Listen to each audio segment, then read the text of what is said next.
Today's video will cover guilt and shame. Guilt and shame are some of the biggest obstacles in addiction recovery. Learning to cope with these feelings is an integral part of the healing process. Guilt is based on a failure of doing.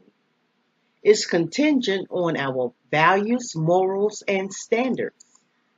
When we violate these standards, guilt can drive us to change. It can also hold back change.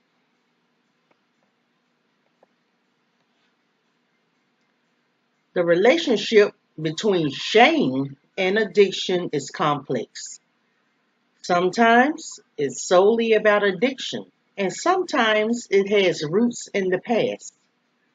People struggle to stop using or drinking on their own, and when they are unable to control it, they feel ashamed of their lack of control.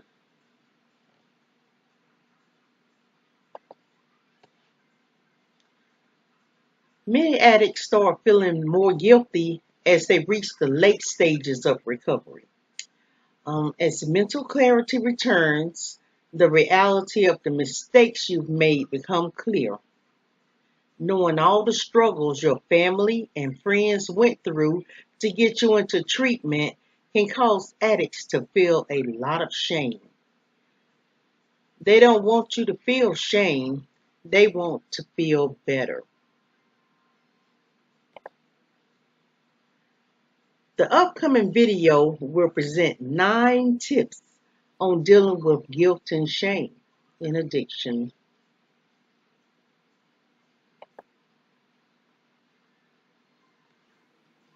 Marriage and family therapist in California, and today we're going to be talking about the difference between shame and guilt, where shame comes from, and how to heal if you feel shame. First, we'll start with guilt. Guilt is generally a reaction to something that you have done.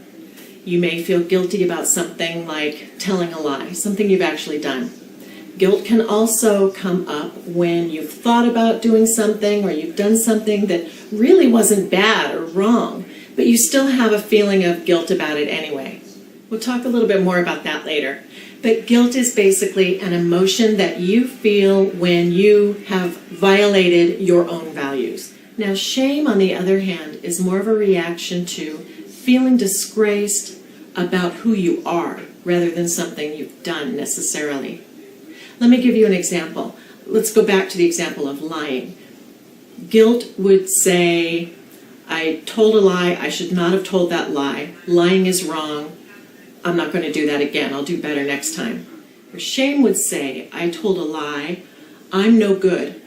I feel bad about myself for doing something like that, and something must be really wrong with me. Guilt is like a message, sometimes justified, that tells you that what you've done or what you're considering doing deviates from what you believe to be right.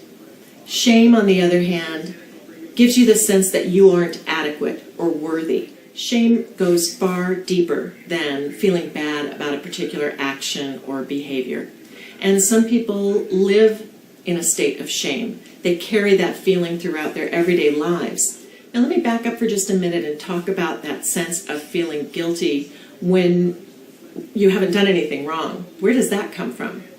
If you're in a situation and you're doing the best you can with the resources that you have and the outcome isn't favorable, why would you feel guilty about that? You could be disappointed, you might not be happy with the outcome of a situation, but why feel guilt about it?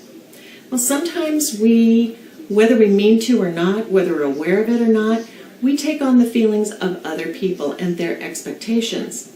Let me give you an example. Let's say you have plans to go to a family gathering, and on that same day, a friend calls to ask you for a ride to work, and you have to say no, but you find sort of a nagging feeling of guilt bothering you throughout the family get-together.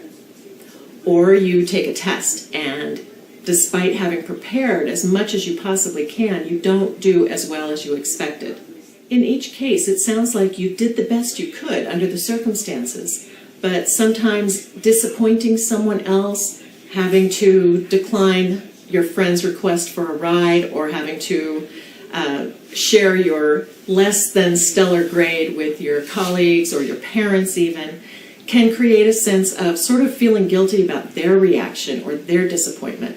So if you're feeling guilty and you challenge that feeling and look at it and realize you really haven't done anything wrong, you did the best you could, ask yourself if perhaps that feeling of guilt is somehow connected to someone else's emotions or expectations. Now, guilt is not necessarily a bad emotion. Guilt can help us hone our own moral compass and guide us in the way that we need to think and behave in a way that fits with our own value system.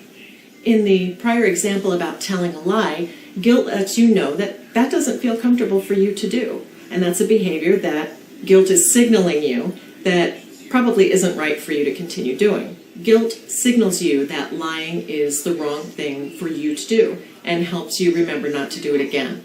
So you learn a lesson from that experience, you might change your behavior, and you move on with new knowledge. Shame, though, can have deeper and more complicated roots. Sometimes we're wounded in childhood by our parents or teachers or even our friends. We can carry that wound through the childhood years right into adulthood. When we don't measure up to expectations, whether they're our own or someone else's, we end up feeling ashamed and unworthy. Shame tells you that you are not good enough, that you don't deserve love and acceptance. So how do we go about healing from shame? The first thing you can do is be aware of your thoughts. When you notice negative thoughts that are full of shameful messages come up, stop for a moment and examine what those thoughts are saying to you. Are they valid, or are they just old tapes playing in a way that make you doubt and sort of beat yourself up? Are there more realistic, positive messages that you can replace those with that will help start to bring you back up again and heal you from those effects of the negative, shameful thinking? It is something that you can practice. It might feel a little bit awkward at first, but the more you practice it, the more positive thinking will become part of your normal thinking pattern. As you're examining those types of thoughts, next I'd like you to really have a look at the roots of those thoughts. Examine where they came from. Maybe when you were a child, you were the one that couldn't hit the softball correctly on your team, or you developed slower than others of your same age group, or you didn't have the artistic ability that your sibling had, and so your parents made negative comparisons. Where did those thoughts start? Do you remember a time that you didn't carry that sense of shame around with you, or that shameful thoughts didn't play such a role in your life? So really sort of tear it apart. I want you to examine it and deconstruct it, and then begin to rebuild the way you think and the way you feel about yourself in a more positive, realistic manner. Finally, reach out to others for support and healing. It's never too late to find acceptance and nurturing from others, whether it's family, friends, clergy, a support group, or a professional counselor. It doesn't matter where you find that sense of nurturing, but that can go a long way in helping you heal from a sense of shame. Nurturing is something that children need in order to grow up with a strong sense of self and to feel safe in the world. Perhaps you grew up in a family that was somewhat dysfunctional, maybe alcoholic, or there was domestic violence, and you didn't get the nurturing that you needed. That can lead sometimes to a sense of shame as an adult.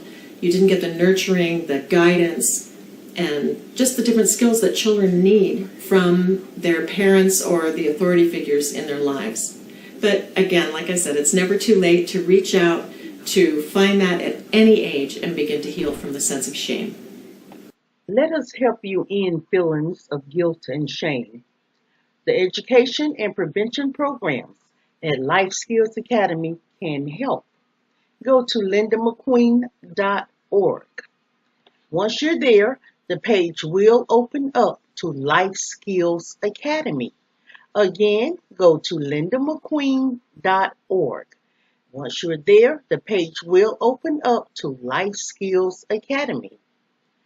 Please take advantage of our forums, chats, groups, meetings, webinars, and hangouts. A link will be provided below. A certificate of completion will be issued upon completion of our courses taken with Life Skills Academy. Please leave your comment and subscribe. Remember to like and share. And if any of you can donate to this channel, please do. Go to lindamcqueen.org to make your donation. Thank you.